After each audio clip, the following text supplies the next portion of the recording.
샬롬.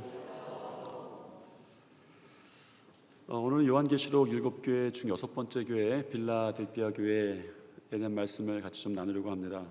이 빌라델피아 교회는 지난주에 상고한 사대 교회 지역에서 동남쪽으로 약 40km 정도밖에 떨어지지 않은 그 교회였습니다. 그래서 종종 이 사대교회와 빌라델피아 교회가 비교되곤 했죠. 그러나 사실 지역적인 비교뿐만이 아니라 세상에 이름을 알렸지만 죽었다라고 선고받았던 사대교회와 작은 능력을 가졌지만 능력 있는 교회, 살아있는 신앙을 가졌던 이 빌라델피아 교회가 비교가 되는 것은 어쩌면 당연한 일인지도 모르겠습니다. 빌라델피아 교회도 여느 교회처럼 어렵고 힘든 시기를 보냈습니다. 그러나 그런 것과는 상관없이 빌라델피아 교회가 있었던 이 빌라델피아 도시는 작은 아덴이라고 불릴 만큼 문화적으로 굉장히 꽃피었던 그런 도시였고 그런 시기였습니다. 이 빌라델피아라고 하는 이름은 형제 사랑이라는 뜻에서 유래를 했습니다. 이 지역을 다스렸던 형제의 우애를 기념하기 위해서 이 도시 자체가 세워졌어요. 그래서 이름을 지을 때도 그 형제의 우애를 뜻하는 필로스라고 하는 것, 그 단어와 헬라어로 아델포스, 형제라고 하는 그 단어가 합해졌어요. 그래서 처음 이름은 필라델포스였습니다. 이 이름이 조금 바뀌면서 빌라델피아가 된 거죠. 이 빌라델피아는 그 포도의 그 특산지였습니다. 그래서 이 도시의 사람들은 수호신으로 포도의 신, 포도주의 신을 섬겼죠. 바카스라고도 하고 디오니소스라고도 하는 그 술의 신, 포도주의 신을 이 도시의 수호신으로 섬겼습니다. 기록에 따르면 이 빌라델피아 교회는 주변에 있던 믿음의 공동체들에게 성만찬을 하는 포도주를 무료로 공급해 주었다라는 기록이 좀 있어요. 포도의 특산지였기 때문에 아마 빌라델피아 교회 성도들이 포도주를 만들어서 주변의 교회들에게 성만찬할 때 이거 쓰십시오 하고 나눠줬던 교회입니다. 중요한 것은 빌라델피아에는 다른 지역의 믿음의 공동체들과 마찬가지로 말세 때를 지나가는 것 같은 시련의 일들이 있었습니다. 그런데 그들이 그 시간을 견뎌 보낸 동안 그들에게 작은 능력밖에 없었다라는 것을 우리는 오늘 말씀 가운데 계속 기억해야 합니다. 빌라델피아 교회가 예수님 보실 때 작은 능력밖에 없었어요. 그런데 놀랍게도 이 빌라델피아 교회는 서머나 교회와 마찬가지로 칭찬만 받았던 교회입니다. 8절에 보면 내가 내 앞에 열린 문을 두었을 때 능히 닫을 사람이 없으리라 라고 칭찬하시고 빌라델피아 교회를 축복을 하셨습니다. 주님께서 열린 문을 두실 수 있다라는 것은 당연합니다. 왜? 열쇠가 그분에게 있기 때문이죠. 주님은 빌라델피아 교회에 자신을 이렇게 소개하십니다. 7절 말씀 읽겠습니다. 빌라델피아 교회 사자에게 편지하라. 거룩하고 진실하사 다윗의 열쇠를 가지시니 곧 열면 닫을 사람이 없고 닫으면 열 사람이 없는 그가 이르시되. 열린 문을 전통적으로는 구원의 문이다라고 해석합니다. 그러니까 빌라델피아 교회 앞에 구원의 열린 문을 열어두었다라고 해석하는 것이 정확한 해석인 건 맞습니다. 10절 11절에 보면 이 빌라델피아 교회를 향한 우리 주님의 흔들리지 않는 구원의 의지를 확실히 볼 수가 있죠. 10절 11절 말씀 읽겠습니다. 내가 나의 인내의 말씀을 지켰음즉 내가 또한 너를 지켜 시험의 때를 면하게 하리니 이는 장차 온 세상에 임하여 땅에 거하는 자들을 시험할 때라. 내가 속히 오리니 내가 가진 것을 굳게 잡아 아무도 내 면류관을 빼앗지 못하게 하라. 열린 문이 구원에 대해서 열렸다라는 것은 확실하지만 열린 문에 대한 의미가 구원만 담고 있다라고 말할 수는 없습니다. 저는 그렇게 생각하지는 않습니다. 왜냐하면 구약에서 열린 문을 열었던 다윗의 열쇠라고 하는 것은 단지 하늘의 권세만 의미하는 것이 아니라 땅의 권세도 의미하고 있었습니다. 둘 다 포함하고 있는 것이죠. 다윗의 열쇠라는 것이 굉장히 특별한 표현인데 다윗의 열쇠라고 말할 때는 하늘의 권세와 땅의 권세를 다 이야기하는 거였어요. 그래서 예수님께서도 마태복음 마지막 장에 이렇게 말씀하신 적이 있습니다. 예수님께서 나와 말씀하여 이르시되 하늘과 땅의 모든 권세를 내게 주셨으니, 다윗의 열쇠라는 것이 권세를 상징하는데 하늘과 땅의 모든 권세를 예수님도 가지셨다 말씀하시죠. 우리 주님은 하늘의 것도 여는 권세를 가지고 계시고 이 땅의 것도 여시는 권세를 가지고 계십니다. 이런 권세를 가진 예수님께서 빌라델비아 교회를 칭찬하시면서 축복하셨어요. 내 앞에 열린 문을 두었다라는 것이죠. 그런데 이 열린 문이 얼마나 대단하고 큰 축복인지 아십니까? 요즘에는 찾아보기 힘들지만 옛날에는 집마다 곡간이 있던 집들이 있었습니다. 그리고 그 곡간 열쇠를 가지고 있는 사람이 그 집안에서 실질적인 권력, 권세를 가지고 있었죠. 각 가정의 권력이 누구에게 있는지 알고 싶은가? 뭘 보면 되죠? 은행 통장이 누가 쥐고 있는가를 보면 알 수 있습니다. 은행 통장을 쥐고 있는 사람이 그 집에서 제일 센 사람이에요. 권력을 가진 사람입니다. 예전엔 며느리가 시집을 오면 시어머니가 곡간 열쇠를 바로 며느리에게 넘겨주진 않았습니다. 곡간 열쇠는 표면적으로는 단순히 재산을 보관하는 장소를 관리하는 열쇠이지만, 그러나 이 시어머니는 곡간 열쇠를 통해서, 곡간을 통해서 집안의 재산을 관리하였고, 이는 곧 집안의 권력을 의미하곤 했습니다. 그러다가 어느 날인가 시어머니가 며느리에게 곡간 열쇠를 물려주는 거예요. 그것의 이면에는 이제 며느리를 인정하고 나서 권력을 주고 힘을 더해주고 보태주는 거죠. 이제 네가 집안 살림 하는 거야 라는 것입니다. 이런 의미와 마찬가지로 다윗의 열쇠도 전통적으로 고대로부터 이런 의미가 있었던 것이 분명합니다. 다윗의 열쇠가 과연 무엇인가? 오늘 예수님께서 당신을 소개하실 때 소개하신 구절은 정확하게는 이사야서 22절 말씀을 그대로 가져왔다라고 생각해도 무방합니다. 정확히는 이렇게 표현되어 있어요. 내가 또 다윗의 집의 열쇠를 그의 어깨에 두리니 그가 열면 닫을 자가 없겠고 닫으면 열 자가 없으리라. 그러니까 다윗의 집의 열쇠다라고 하는 것은 구약에서 특별히 등장하기 시작하는데, 다윗의 집의 열쇠가 꼭 그 열쇠를 지칭하는 어떤 명칭이라기보다 어떤 의미와 상징이 이스라엘에게 생기기 시작했어요. 히스기야 때의 이 이야기의 배경은 히스기야 왕 때입니다. 히스기야 왕 때에도 그 왕궁의 어떤 그 관리하는 그 열쇠를, 사실은 관리하는 열쇠가 많은 인걸 쓸 때 열쇠가 다 맞지 않겠죠. 그런데 그렇게 표현합니다. 이 말씀의 배경이 된 이사야서를 좀 보자면 다윗의 열쇠라는 말씀이 나오게 된 이 배경이 히스기야 왕 때로 거슬러 올라가는데, 거기에 힐기야의 아들 엘리야김이 등장을 합니다. 셈나라는 자를 대신해서 다윗의 열쇠를 위임을 이제 받아요. 이 얼마나 대단한 일이고 어떤 의미인지, 원래 열쇠를 가지고 있었던 이 셈나는 히스기야 왕의 국고를 맡은 사람이었습니다. 그러니까 국고를 맡은 거예요. 어떤 창고의 문을 하나 맡은, 열쇠를 맡은 게 아니라 국고를 맡았습니다. 이 위치를 정확하게 명칭을 하자면 국내 대신이었습니다. 셈나는 국내 대신이었어요. 그리고 국내 대신은 지금의 수상과도 마찬가지였습니다. 단순히 열쇠를 맡은 사람이라는 의미가 아니죠. 고대로부터 열쇠는 모든 닫힌 문을 열 수 있는 권위, 통치자를 상징하는 물건이었고 절대 권력의 상징이었습니다. 그렇게 생각해 왔죠. 그래서 열쇠를 가진다고 하는 것은 왕의 권위를 대신한다라는 의미가 있었던 거예요. 어느 날 히스기야 왕 때 셈나를 대신해서 이 엘리야김이 왕의 권세를 대신한 제2인자가 되었다는 거예요. 이런 다윗의 열쇠, 이 권세를 가진 예수님께서 빌라델비아 교회를 칭찬하시고 열린 문을 두셨다고 축복하셨습니다. 구약에서 내려오던 의미를 본다면 어쩌면 2인자, 이제 오른팔이 됐다. 빌라델비아 교회가 교회 중에 2인자가 된 거예요. 예수님 오른팔이 된 거죠. 이게 어마어마한 일뿐만 아니라 어마어마한 축복이죠. 왜 그렇습니까? 이 열쇠의 의미가 하늘의 권세와 땅의 권세가 담겨져 있어서 하늘의 축복과 땅의 축복을 열기 때문입니다. 주님께서 그것을 열어두셨다라고 이 빌라델비아 교회에 말씀하시죠. 그러면 궁금해지는 게 있어요.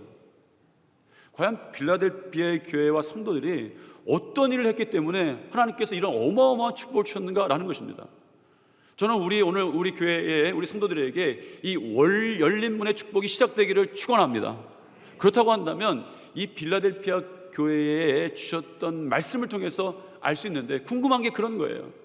빌라델피아 교회는 과연 어떤 일을 했길래, 성도들은 어떤 일을 했길래 우리 예수님께서 그 앞에 열린 문을 두셨다라고 말씀하실 정도인가 라는 거예요. 그 열쇠 이름도 정확히 말씀하시죠. 다윗의 열쇠를 가지신 이가 이르시되, 빌라델피아 교회를 향해서는 그 앞에 열린 문을 두었다라고 말씀하십니다. 빌라델피아 교인들이 한 것은 고작 8절입니다. 내가 내 행위를 하노니 내가 작은 능력을 가지고서도 내 말을 지키며 내 이름을 배반하지 아니하였도다.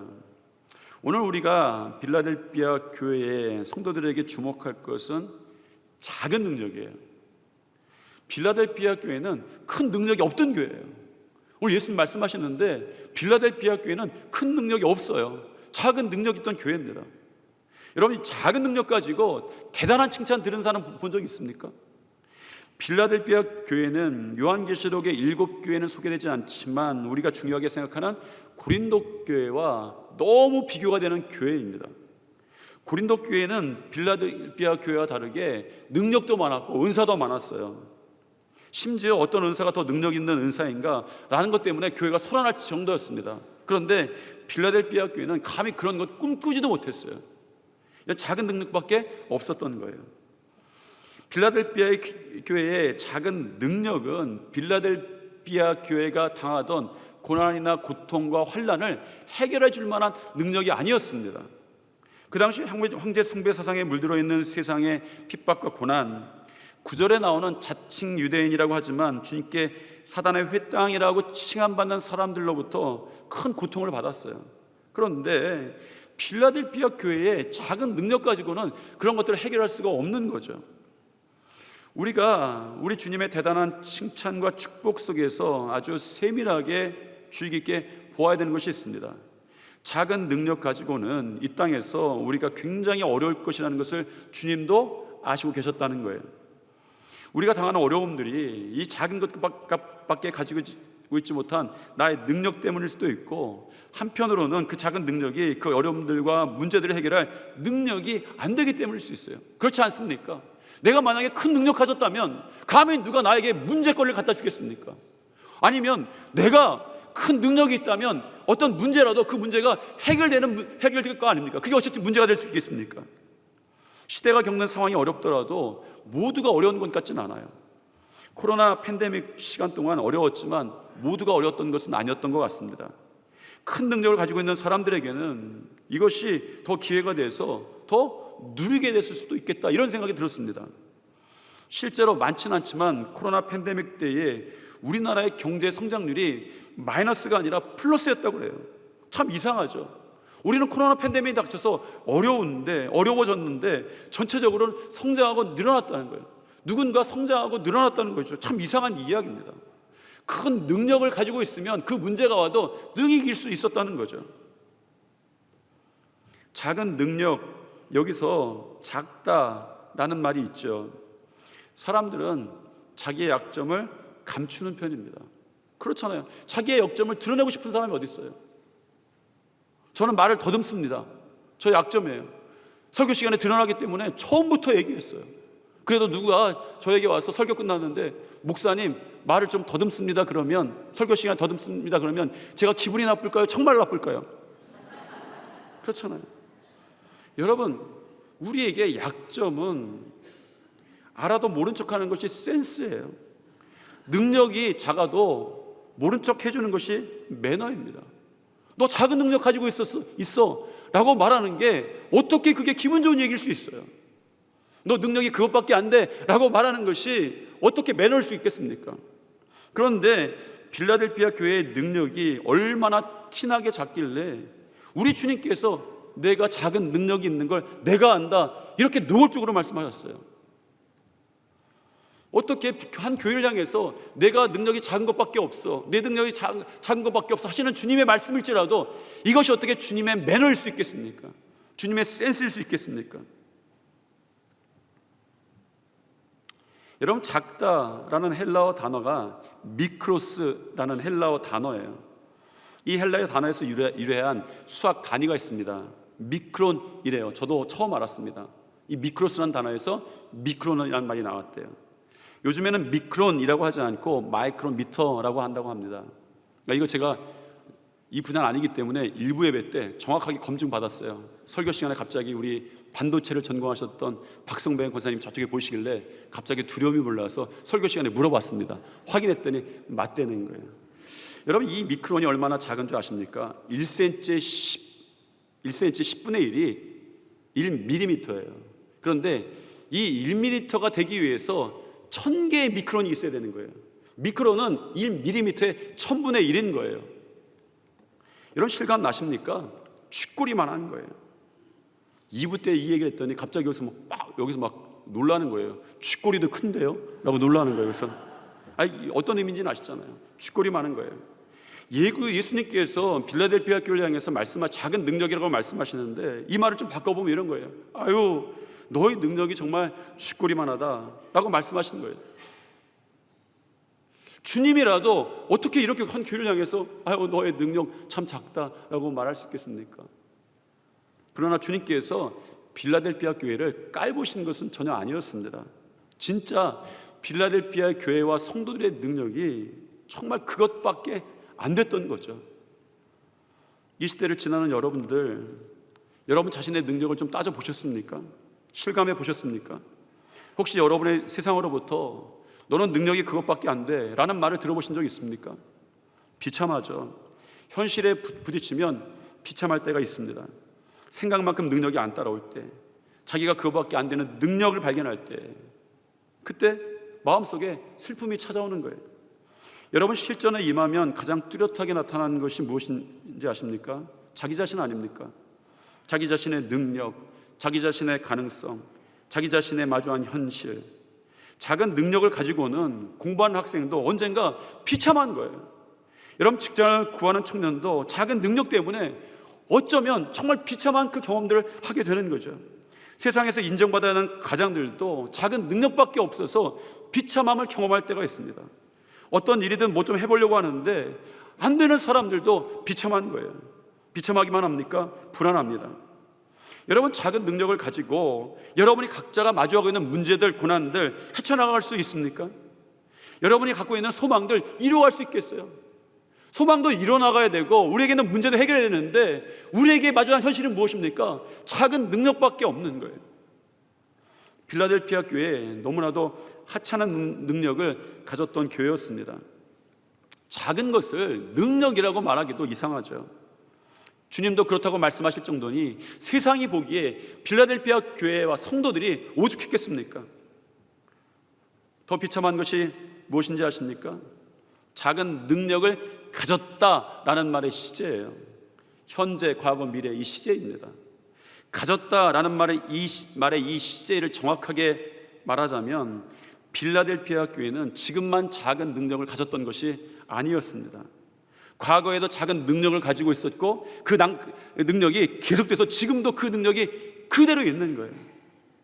여러분, 쥐구멍에도 볕들 날이 있다라는 속담이 있습니다. 여러분, 고생스럽습니까? 고통스럽습니까? 그래도 그 고생을 견디며 살아갈 수 있는 이유가 무엇입니까? 나중에는 그래도 볕들 날이 있겠지라는 소망이에요. 그런데 고통스러운 것이 무엇입니까? 작은 능력이 조금 더 나아지지 않은 거예요.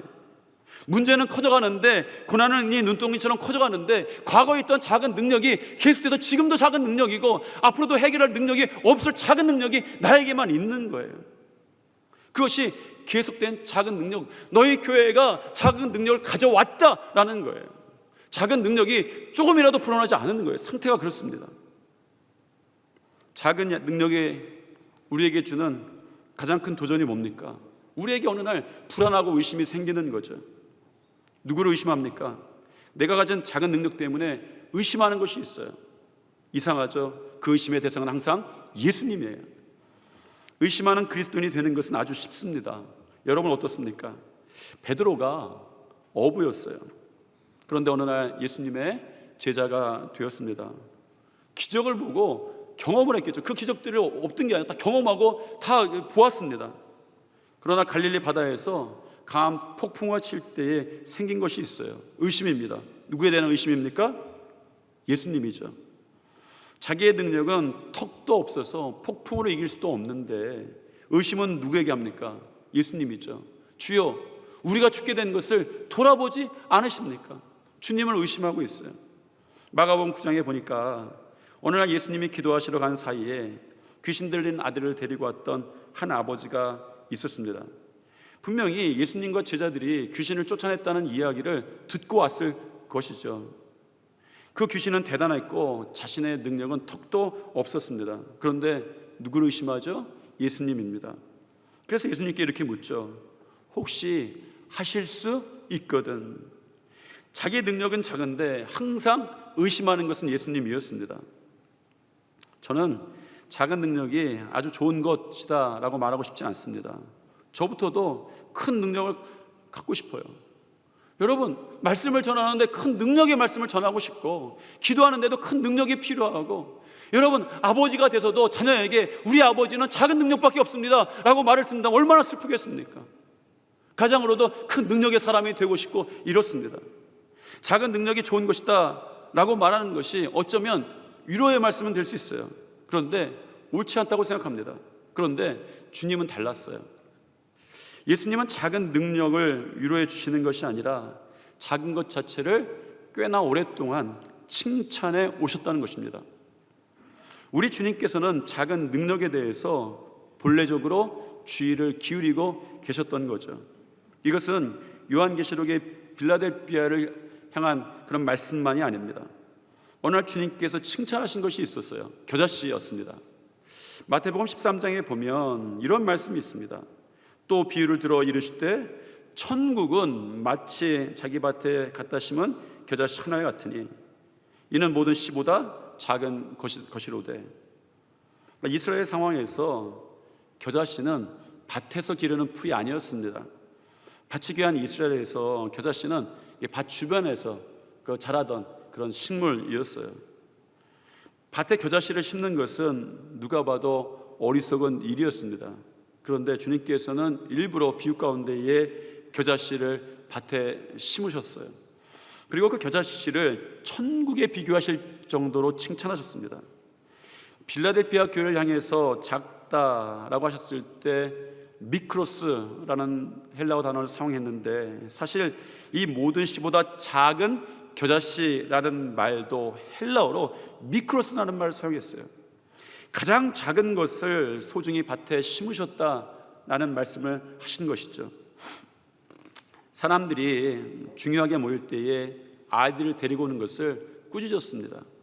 그런데 마태복음 18장에 보면 어느 날 예수님께서 어린아이를 칭찬하시면서 이렇게 말씀하세요. 이르시되 진실로 너희에게 이르노니 너희가 돌이켜 어린아이들과 같이 되지 아니하면 결단코 천국에 들어가지 못하리라. 그러나서 그 뒤에 6절에 보면 어린아이를 작은 자라고 불러요. 이 작은이라는 말도 미크로스로 사용합니다. 공통적인 것이 있죠. 이상하게도 천국에 대해 이야기하실 때에 꼭 작다가 등장하고 사용된다는 거예요. 예수님은 작은 것을 위로하신 것이 아닙니다. 언젠가 커질 것이라고 희망을 주신 것도 아니에요. 작은 것 자체를 칭찬하셨어요. 작은 것 자체에 칭찬받을 만한 엄청난 것이 숨어져 있다는 것입니다. 하나님, 우리 주님은 작은 것에 천국을 심어 놓으셨어요. 빌라델비아 교회의 작은 능력을 통해서 주님이 아신 것이 무엇입니까? 빌라델비아 교회는 작은 능력밖에 가지고 있지 않기 때문에 세상과 싸울 수가 없었어요. 세상과 싸우기는 턱도 없었습니다. 그런데 빌라델비아 교회가 작은 능력밖에 가지고 있지 않기 때문에 했던 것이 하나 있어요. 예수님의 말씀만 붙은 것입니다. 10절 말씀 같이 읽겠습니다. 내가 나의 인내의 말씀을 지켰은즉 내가 또한 너를 지켜 시험의 때를 면하게 하리니 이는 장차 온 세상에 임하여 땅에 거하는 자들을 시험할 때라. 내가 나의 인내의 말씀을 지켰은즉, 내가 나의 인내의 말씀, 나의 말씀을 붙잡았은즉 이라며 칭찬하시는 것이죠. 주님은 우리들에게 빌라델비아 교회를 보여주시면서 작은 능력의 유익을 알려주시는데, 그 작은 능력 가지고 했던 것이 주님의 말씀을 끝까지 붙잡고 있던 것이죠.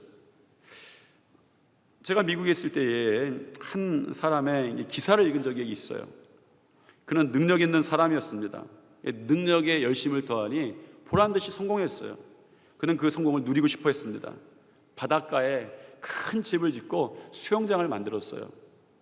그 수영장을 소개하면서 이렇게 이야기합니다. 바다를 느끼고 싶어서 수영장의 물을 바닷물로 채웠다는 거예요. 여러분, 이 가운데 수영장이 있는 집에 사시는 분 혹시 계신가요? 여러분, 그런 분이 있다면 분명히 능력 있으신 분이고 그 능력도 보통 큰 능력이 아닙니다. 수영장을 만들고 바닷물로 채울 정도니 대단한 능력이겠죠.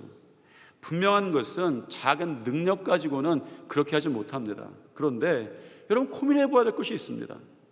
바닷물을 퍼온다고 바다를 누리는 것이 아닙니다. 바다를 누리려면 바다로 들어가야 돼요. 그게 바다를 누리는 것입니다. 작은 능력은 수영장을 만드는 능력은 아닙니다. 만들 수도 없어요. 그런데 작은 능력이라서 할 수 있는 것이 하나 있습니다. 다만 말씀 붙들고 바다 가운데 뛰어드는 거죠. 빌라델피아 교회와 성도들은 작은 능력밖에 없었습니다. 수영장을 근사하게 짓고 누리는 그런 부러운 능력은 아니었어요. 그런데 작은 능력의 주님의 말씀, 작은 능력 가지고 주님 말씀 붙잡고 은혜의 바다에 뛰어드는 거예요. 진짜는 내가 만드는 것이 아닙니다. 그 속에 뛰어드는 것이죠. 하나님의 은혜를 누리려면 하나님의 은혜의 바다에 뛰어들어야 합니다. 주님은 이런 빌라델피아 교회를 축복하셨어요. 11절 12절 말씀 읽겠습니다. 내가 속히 오리니 내가 가진 것을 굳게 잡아 아무도 내 면류관을 빼앗지 못하게 하라. 이기는 자는 내 하나님의 성전의 기둥이 되게 하리니 그가 결코 다시 나가지 아니하리라.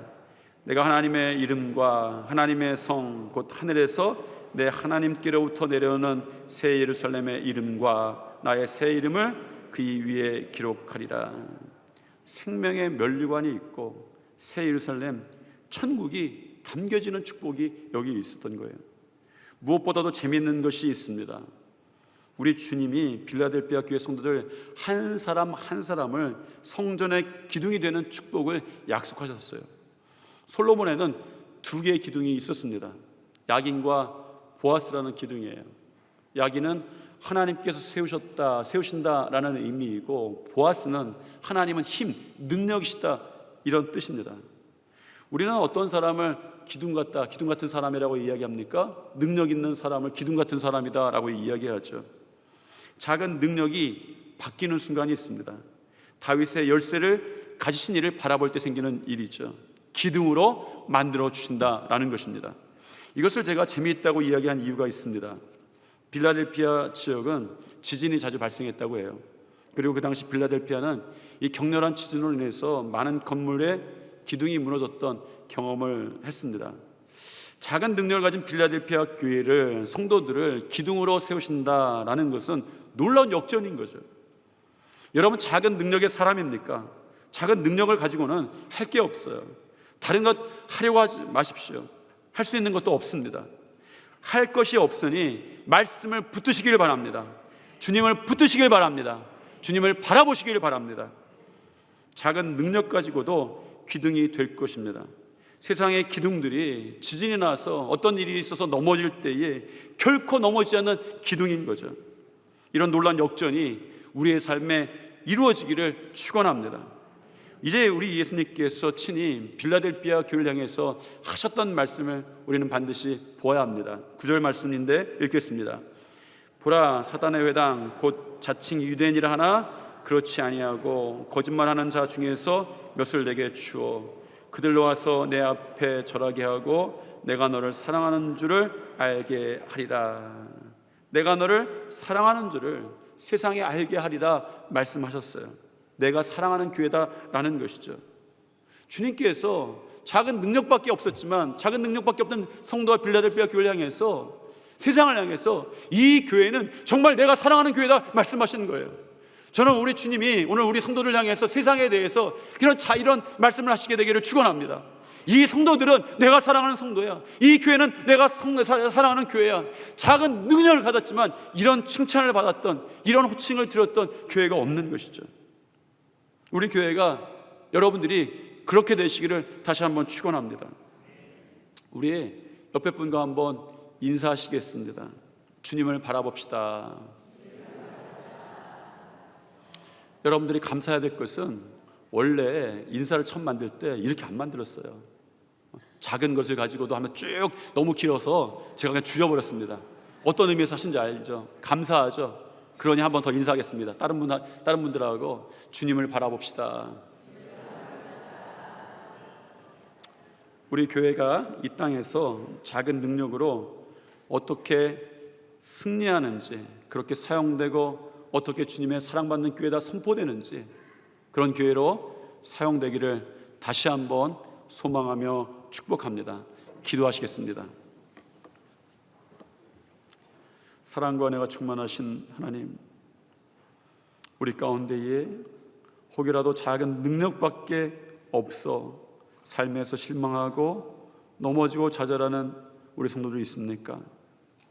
이 시간 작은 능력 가지고 주님을 바라보며 주의 말씀을 붙잡을 때에 주님께서 하시는 놀라운 신비와 비밀과 기적이 그 작은 것에 심겨지게 도와주시옵소서.